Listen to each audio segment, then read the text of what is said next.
시작. 가룟 유다가 배반합니다. 14절부터 30절까지 아주 길어요. 복잡하진 않아요. 자, 서원을 읽어요. 유다의 배반에는 배경이 있습니다. 첫째, 유다는 처음부터 예수님을 구세주로 믿거나 기대함이 없었고 자신의 출세의 수단으로 따랐습니다. 둘째, 그런 그에게 예수님은 실망스럽습니다. 4번씩이나 십자가에 죽으실 것을 예언하십니다. 그리고 그렇게 행동하셔서 종교 지도자들의 극심한 미움의 대상이 됩니다. 셋째, 유다의 위선이 주님께 책망을 받습니다. 책망을 받는 내용은 한번 길기 때문에 그냥 성경 구절을 소개했어요. 성경을 읽읍시다. 제자 중 하나로서 예수를 잡아줄 가룟 유다가 말하되 이 향유를 어찌하여 300데나리온에 팔아 가난한 자들에게 주지 아니하였느냐 하니, 이렇게 말함은 가난한 자들을 생각함이 아니요 저는 도적이라 돈괴를 맞고 거기 넣는 것을 훔쳐가미러라. 예수께서 가라사대 저를 가만두어 나의 장사할 날을 위하여 이를 두게 하라. 가난한 자들은 항상 너희와 함께 있거니와 나는 항상 있지 아니하리라 하시니라. 이때 속으로 가룟 유다가 뭐랬어요? 300대를 훔칠 기회도 많지 않은 거예요. 이랬을지도 있어. 300대라니 어마어마한 돈인데. 이게 가룟 유다인데, 가룟 유다가 이제 배신을 하는 내용이에요. 서원 계속. 실망과 부끄러움은 분노를 만들고 예수님을 팔아넘기기로 작정합니다. 이 계획 역시 또 다른 출세의 길이라 생각합니다. 여러분, 이렇게 주님을 암만 따라봤자 아무래도 싹수가 노랗다. 큰 정치 지도자가 될 줄 알았고 영웅이 될 줄 알았는데 그 기적을 행하는 것들 보면 이 보통 사람이 아닌 건 분명한데 이 인간이 왜 이렇게 자꾸 죽겠다고 그러는지 모르겠다. 그리고 죽을 일만 자꾸 찾아서 하지 않느냐. 가만 보면 정말 죽을 것 같다. 그러니 저가 죽으면 덩달라 나도 죽을 수도 있지 않겠는가? 그럼 내가 어떻게 하면 좋겠나? 그렇게 저쪽에서 죽이고 싶어 하는데 그 죽을 기회를 내가 제공하면 내가 그들에게 공로자가 될 수도 있고, 잘하면 출세를 그쪽에서 예수님 때문에 실패했다면 그쪽을 통해서 출세할 기회를 얻을 수 있지 않겠는가? 라는 기회를 또 봤다 이 말입니다. 1번, 유다가 대제사장들에게 가서 예수님 몸값을 흥정합니다. 그리고는 은 30을 받고 기회를 찾습니다. 우선 예수님을 팔아 넘기는 데서 우선 이익을 챙기겠다고 생각을 한 거예요. 그리고 그 뒤에 뭐 또 제2, 제3의 기회가 오지 않겠는가? 일단은 팔아 넘기는데 그냥 주면 되겠나? 돈을 좀 받아야지. 이래서 흥정을 한다 이 말이에요. 여러분, 흥정을 했습니다, 가룟 유다가. 자, 성경을 읽읍시다. 그때 12 중에 하나인 가룟 유다라 하는 자가 대제사장들에게 가서 말하되 내가 예수를 너희에게 넘겨주리니 얼마나 주려느냐 하니, 그들이 은 30을 달아주거늘 저가 그때부터 예수를 넘겨줄 기회를 찾더라. 일단 돈 받아서 은 30은 아주 조그만 돈이에요. 많지 않은 돈이에요. 가룟 유다는 아마 실망했을 거예요. 작은 노예의 값입니다. 예수님은 그렇게 형편없이 팔렸습니다. 이게 바로 주님의 모욕이고, 그리고 이 또한 주님이 담당하시는 놀라운 은혜임을 믿으시기 바랍니다. 가장 싼 값에 하나님이신 그분이 팔렸습니다. 그래서 그걸 받고 내가 기회를 잘 봐서 아주 좋은 기회에 알려주겠소, 이러고 이제 헤어진 거죠. 그런데 마지막 유월절을 만나게 됩니다. 2번, 마지막 6월절 만찬자리입니다. 17절부터 30절까지인데, 자, 1번 가르치기 1번. 만찬 준비가 주께서 말씀하신 대로 예비됩니다. 여기서도 이게 하나님의 기적이에요. 주님이 기적을 행하십니다. 만찬을 잡수실 자리를 하나님이 주 예수님이 말씀하신 대로 그렇게 준비가 되는 거예요. 성경을 읽읍시다. 무교절의 첫날에 제자들이 예수께 나와서 가로되 유월절 잡수실 것을 우리가 어디서 예비하기를 원하시나이까? 가라사대 성한 아무에게 가서 이르되 선생님 말씀이 내 때가 가까웠으니 내 제자들과 함께 유월절을 내 집에서 지키겠다 하시더라 하라 하신대 제자들이 예수의 시키신 대로 하여 유월절을 예비하였더라. 마지막까지 주님은 주님이십니다. 가르치기 2번. 식사 때 너희 중 한 사람이 나를 팔리라 하십니다. 우리가 이건 여러 번 본 거예요.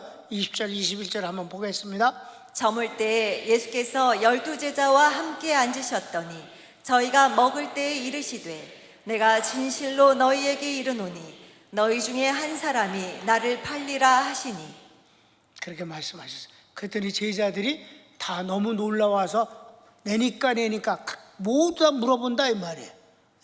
물론 사도 요한은 안 물어봤어요. 그리고 마지막에 가룟 유다가 개인적으로 아주 조그맣게 묻습니다. 왜? 자기가 팔아놓은 건 자기잖아 바로. 응? 이미 돈 받았잖아. 이가 알까 모를까. 그 속이 얼마나 둥당거리고 놀라웠겠어요. 그래도 아주 조그맣게 물었다 이 말. 아무도 못 들었어요. 여러분, 예수님이 사도 요한에게 나하고 떡을 같이 찍는 자가 그니라 하면서 주님이 찍어줬잖아요. 가룟 유다에게. 그렇죠?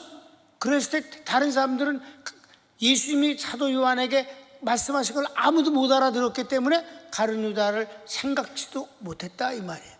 역시 가룟 유다가 예수님에게 묻는 것도 마찬가지예요. 아무도 못 들었어요. 그래도 누구만 들었을까? 베드로가 들었어요. 아니 마태가 들었어요. 마태가 들었기 때문에 마태복음에만 요 기록이 기록되어 있는 것입니다. 아셨죠? 한번 봅시다. 제자들이 근심하여 각각 주여 내니이까 묻는 가운데 주님께서는 인자는 하나님 뜻대로 가거니와 인자를 팔 자는 차라리 태어나지 않는 것이 저에게 더 좋을 뻔하다라 하시니 유다가 랍비여 내니까 라 말하니 주께서 내가 말하였도다 하십니다. 이런 기록이 마태복음에만 있다 이 말입니다. 그러니까 큰 소리를 내니까 이렇게 했냐고. 여기서 모두 다 제자들이 주여 주여 주여 내니까 주여 내니까. 근데 이는 랍비여 내니까 선생님이라고 불렀다 이 말이에요. 주라고 끝까지 안 불렀다 이 말입니다. 그러니까 처음부터 이는 예수님을 믿는 사람이 아니었죠. 그래서 이 사람만 갈릴리 사람이 아니기 때문에 가룟 지방의 사람이다. 그래서 가룟은 지방 이름이에요. 그쪽에서 올라오. 어떻게 해서 이게 끼어 들어가는지. 또 하나님의 섭리 가운데서 이놈이 배신해야 주님이 십자가에 죽으시니까 그래야 또 주님의 구원 사역이 이루어지지 않겠소? 그러니까 나는 아버지께로 가지만 그는 태어난 것이 차라리 더 저주니라. 안 태어났으면 더 나을 뻔했다. 그렇게까지 말씀을 하시니까 얘가 얼마나 속이 정말 번뇌가 많고 복잡하고 욕심과 모든 것이. 그래서 예수님을 팔아먹으러 나갈 땐 이제 되도록일 수는 없는 거고 이러고 가서 예수님을 붙잡혀가게 만들었다 이 말이에요. 근데 이놈이 혼자서 아주 조그맣게 주님에게 랍비여 내니까.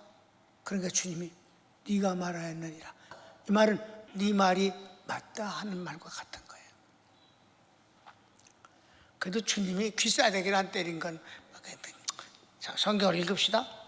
저희가 심히 근심하여 각각 여짜오되 주여 내니까 대답하여 가라사대 나와 함께 그릇에 손을 넣는 그가 나를 팔리라. 인자는 자기에게 대하여 기록된 대로 가거니와 인자를 파는 그 사람에게는 화가 있으리로다. 그 사람은 차라리 나지 아니하였더면 제게 좋을 뻔하였느니라.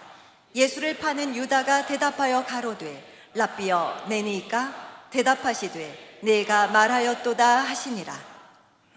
그랬다. 분위기 아시겠죠? 그 다른 사람은 한 군데도 쓰지 못했어요. 못 들었어요. 사도 요한조차도 못 들었다니까. 그러니까 아마 그때는 예수님이 그쪽을 향해서 말씀을 하셨는 것 같아요. 이쪽을 향해서. 그러니까 조그맣게 그렇게 말씀하셨으니까. 그래서 이 말씀은 마태복음에만 기록되므로 곁에 있는 사람만 들을 수 있는 내용입니다. 그래서 마태만 기록했다, 성경에. 그런 거예요. 큰 3번. 주님께서 주님의 몸과 피를 주시는 성만찬을 행하십니다. 이게 바로 성만찬의 바로 원장면입니다. 이래서 우리는 성만찬을 하는 것입니다. 자, 26절부터 30절까지 내용인데, 가르치기 1번. 떡을 축복하시며 이것이 내 몸이니라 하시고 포도주를 주시며 이것은 죄 사함을 얻게 하려고 많은 사람을 위하여 흘리는 나의 피 곧 언약의 피니라고 선언하십니다. 우리가 다 아는 복음이에요. 성경을 읽읍시다. 저희가 먹을 때에 예수께서 떡을 가지사 축복하시고 떼어 제자들을 주시며 가라사대 받아 먹으라 이것이 내 몸이니라 하시고 또 잔을 가지사 사례하시고 저희에게 주시며 가라사대 너희가 다 이것을 마시라 이것은 죄 사함을 얻게 하려고 많은 사람을 위하여 흘리는 바 나의 피 곧 언약의 피니라. 이때는 이미 성경을 통해서 보면 가룟 유다는 떡을 받아 먹자마자 나갔고 다른 제자들은 그가 다른 뭐 준비를 하러 갔나 보다 라고 오해를 할 만큼 아무도 몰랐다 이 말입니다. 그리고 주님은 이제 그가 예수님을 잡으려 군대를 끌고 올 것을 아시고 또 잡혀서 십자가 죽으실 것을 아시고 마지막 이 잔을 주시면서 그러면서 이제 떡을 주시면서 내 몸, 포도를 주시면서 내 피라고 선언하신 거예요. 자, 2번. 이 만찬은 주님의 육신의 생애에서 마지막입니다. 재림하신 주님의 만찬은 새로운 것입니다. 주님의 생애에선 마지막으로 드시는 거예요. 만찬이. 그리고 이제 곧바로 그날 밤에 체포당하시고 그 밤에 하시고 아침에 십자가 못 박히셨으니까 그게 마지막 만찬인 것은 분명합니다. 그런데 주님이 그걸로 주님이 끝이 아니라 주님은 장차 재림하실 것이고 천국에서 전혀 새로운 것으로 제자들과 함께 하실 것입니다. 천년왕국 때 먹는 것은 또 다른 의미의 만찬이 될 줄로 믿습니다. 그런 거예요. 그래서 주님이 말씀하십니다. 성경 읽읍시다. 그러나 너희에게 이르노니 내가 포도나무에서 난 것을 이제부터 내 아버지의 나라에서 새 것으로 너희와 함께 마시는 날까지 마시지 아니하리라 하시니라. 이게 마지막이에요. 그러니까 언제 마시겠어? 천년왕국 때 함께 하시겠지 분명히. 그래서 성경을 읽었고 마지막 3번. 제자들이 찬미로 유월절 만찬을 마무리하고 감람산으로 갑니다. 여러분이 여기 성경을 이렇게 읽으면요, 아니 이렇게 분위기가 무겁고 그런데 무슨 노래를 불러 제키고 그리고 찬미하면서 감람산 그 찬미라고는 그리고 감람산으로 갔다, 이게 설명이 좀 필요해요. 성경 읽으면 주님은 이거 내 피야, 이거 내 살이야, 먹어. 얼마나 분위기가 살벌스러워. 내 살을 받아 먹어라, 내 피를 받아 마셔라, 이런 분위기인데, 그리고 이게 이제 마지막이다 그렇게 말씀하시고 얼마나 엄숙해. 그런데 제자들이 찬미하고 감람산으로 갔다. 미쳤는가 이것들이. 여러분 성경 읽을 때 어때? 좀 분위기 그렇죠? 아니야 모르겠어, 아니면 아무렇지도 않아. 아니 난 옛날에 여기를 읽을 때 아니 이 분위기에 노래가 나와? 이게 무슨 아주 노래방도 아니고 무슨 왜 이럴까? 근데 유월절을 지키는 방식이 그래요. 시작. 이에 저희가 찬미하고 감람산으로 나아가니라. 그래서 여러분 이럴 때 나는 옛날에 여기 읽으면서 아니 이 엄숙한 이 심각한 분위기에 노래를 불러더니 그리고는 감난산으로 갔다고. 감난산은 세 제자만 데리고 가셨지만은 그게 말이 이렇게 생략된 게 많으니까 좀 분위기가 좀 이상스러워요. 자, 내가 여러분에게 아주 시원하게 설명을 해드릴게요. 왜 이게 찬미란 게 뭔지. 시작. 6월절에는 시편 113편에서 118편을 부르는데 113편에서 114편을 전반에 115편에서 118편은 네 번째 잔을 들면서 찬미합니다. 아셨죠? 시편은 다 노래예요. 시편은 이 한글 성경은 쭉 기록됐지만 히브리어 성경을 보면 딱딱딱 글자가 이렇게 딱딱 맞춰져 있습니다. 6글자가 나왔다면 6글자, 4글자 다음에 또 이런 식으로 짝짝 맞춰 음률이 있어갖고 전부 노래예요. 시편은 시야. 그래서 시가 시와 찬미, 그거예요. 그러니까 6월절을 진행하는 과정이 있어요. 거기서 이제 시편 113편부터 110편까지 이렇게 하는데 전반부에서는 이렇게 하고 후반부에서 그냥 어떤 노래를 할 때마다 건배하면서 하나님의 그 놀라운 은혜, 6월의 축복 말이에요. 구약에서 6월절 있잖아요. 그 애굽을 멸망시키고 하나님이 구원해 주신 그 10가지 재앙 가운데서 6월 시키신 하나님의 놀라운 은혜를 찬양을 하면서 그럴 때마다 몇 시간씩 진행되어지는 그 만찬에서 그렇게 네 번째 잔을 마신다 이 말이에요. 네 번째 잔을 마시고 찬미하면 그게 끝이다 이 말이에요. 6월절을 행사가 끝나는 거예요. 이해되셨습니까? 그러니까 마치 예배 순서의 마지막 찬양을 하는 것 같이 우리가 마지막 찬양을 손을 들고 하는 것처럼 그렇게 포도주를 마시고 찬양을 하면 6월달에 만찬이 끝나는 거다. 아, 그렇군요. 괜히 그냥 노래를 부르는 게 아니로군요.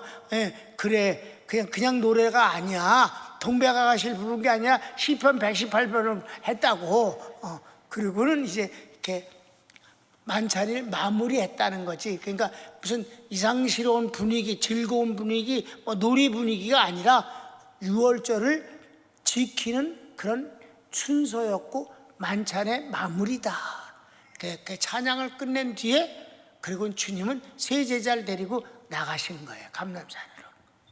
여기까지. 그리고 결어를 읽어야지. 시작. 가룟 유다는 예수님을 팔고도 만찬에 참여합니다. 그는 끝까지 주님이라 부르지 않고 랍비라 부르므로 구원과는 아무런 관계도 없습니다. 그는 제 갈 길로 갔습니다. 그는 제 갈 길로 갔어요. 자, 제 갈 길로 가는 것이 무언가 한번 볼까요? 사도행전을 보면 그 가룟 유다가 죽은 뒤에 그 가룟 유다 대신 사도를 하나 보충해야겠다고 하면서 그 가룟 유다가 어떻게 비참하게 그 삶을 마무리했는가를 하나님 앞에 그리고 모르는 사람들한테 보고하는 내용입니다. 사도행전 1장 15절입니다. 시작. 모인 무리의 수가 한 120명이나 되더라. 그때 베드로가 그의 형제 가운데 일어서서 가로되 형제들아, 성령이 다윗의 입을 의탁하사 예수 잡는 자들을 시로한 유다를 가리켜 미리 말씀하신 성경이 응하였으니 마땅하도다. 이 사람이 본래 우리 수 가운데 참여하여 이 직무의 한 부분을 맡았던 자라. 이 사람이 불의의 삭스로 밭을 사고 후에 몸이 곤두박질하여 배가 터져 창자가 다 흘러나온지라. 이 일이 예루살렘에 사는 모든 사람에게 알게 되어 본 방언에 그 밭을 이르되 아겔다마라 하니 이는 피밭이라는 뜻이라. 시편에 기록하였으되 그의 거처로 황폐하게 하시며 거기 거하는 자가 없게 하소서 하였고 또 일러스되 그 직분을 타인이 취하게 하소서 하였도다. 아멘. 그래서 가룟 유다 대신 사도를 하나 더 뽑았다 이 말입니다. 그러니까 이 가룟 유다가 어떻게 죽어서 그렇게 창자가 다 흘러나왔느냐. 그가 예수님을 잡아서 넘겨준 뒤 귀신이 역사하니까 견딜 수가 없는 거예요. 너무 무섭고 너무 후회되고 이걸 없는 것으로 만들고 싶어서 몸부림을 치는 거예요. 여러분 안 그러겠습니까? 하나님이 그걸 가만두시겠습니까? 그러니까 그 은 30을 가지고 가서 나 이거 판 거 물르겠다. 난 예수님 바를 수 없다. 그러니까 이미 끝났어. 그렇게 된 거지. 그랬더니 아니야, 이거 도로 가져가. 그래서 은 30을 대제사장들에게 주었어요. 패대기 쳐졌어요. 흩어졌어요. 가론유다는 그냥 빈소로 나왔어요. 이 대제사장들이 이 돈을 어차피 예수 판 값으로 나간 거니까 돈을 모아갖고 땅을 샀어요. 땅을 사는데 그 땅은 뭐에다 쓰느냐 하면 여행하는 사람들이 객사했을 때 그를 묻어줄 묘지로다가 정해놨다. 그래서 그걸 피바치라. 예수를 죽인 피값으로 산 것이다. 그래서 피바치라 그랬어요. 헤겔담. 이거 그 뒤에 너무 괴롭고 귀신이 역사해서 막 견디지 못해서 이제 절벽에 가서 목을 매달았어요. 목을 매달았는데 또 이게 그냥 곱게 죽지. 그 목 매달은 가지가 부러졌어. 그래서 그 계곡이 아주 유대의 계곡들이 그 돌이거든. 근데 단단한 돌은 아니지만 하여튼 돌이에요. 그 계곡 밑에 이제 물이 흐르는데, 근데 그 계곡으로 떨어지는데 그냥 곱게 물에 떨어진 게 아니라 떨어지면서 바위에 몸뚱아리가 부딪혔어요. 그래서 배가 찢어져서 창자가 다 흘러나왔다. 아주 죽는 거는 더럽게 죽었어, 이 새끼가. 차라리 태어나지 않은 건 거기서 끝나는 게 아니잖아. 지옥 가잖아. 아멘. 그거 아주 그렇게 죽어서 간 곳은 음부였다. 그리고 장차 지옥에 갈 것이다. 차라리 태어나지 않았으면 지옥의 고통은 없었을 터인데 지금도 음부에서 헤매고 있다, 이 말이에요. 오늘은 가룟유다의 배반에 대해서 우리가 아주 내가 길게 설명을 해서 이제 가룟유다라면 이제 다 알 거예요. 이제 다 알았어. 썩을 놈. 결론은 썩을 놈입니다. 여러분, 그 이 가룟유다에 대한 이렇게 쭉 글을 설명하는 것 가운데서 보면 그런 말씀이 있어요. 원수가 집안에 잇따른 예수의 말씀을 인용합니다. 여러분, 먼 데 있는 사람은 배신을 안 합니다. 배신은 가장 가까운 데서 배신이 일어나는 것이죠. 그렇습니까? 배신자는 가장 가까운 데 있는 거예요. 이 가룟유다, 저가 아마 자살할 때까지 얼마나 마음을 졸이고 살았을까. 왜? 주님이 어떤 분인지 뻔히 아는데 그 주님을 넘겨주기가 보통 일이겠어요? 그러니까 라삐여 내니까 네가 말을 했느니라. 뻔히 자기가 어떻게 될지 뻔히 안 거예요. 그런데도 어차피 끌려가는 거니까. 끌려가니까. 주여 살려주세요. 제가 미쳤나 보다. 막 그래야 되는데 네가 말했느니라.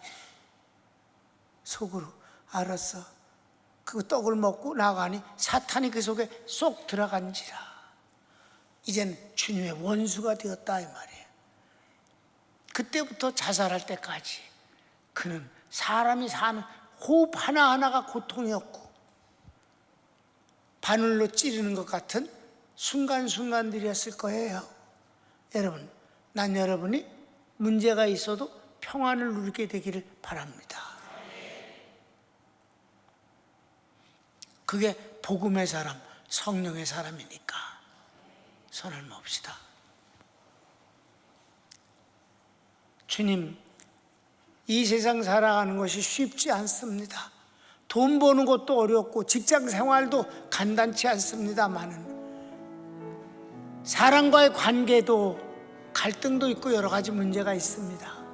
그럼에도 불구하고 주님의 관계 때문에, 주님 때문에 모든 일이 다스려지고 그리고 주님의 인도하심을 받는 가운데서 평안을 누리게 하심을 믿습니다.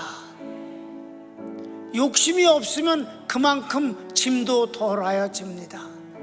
주님이 주시는 거 감사하면서 꿈을 꾸며 살겠습니다. 주님이 점점 좋아지게 해주시면 됩니다.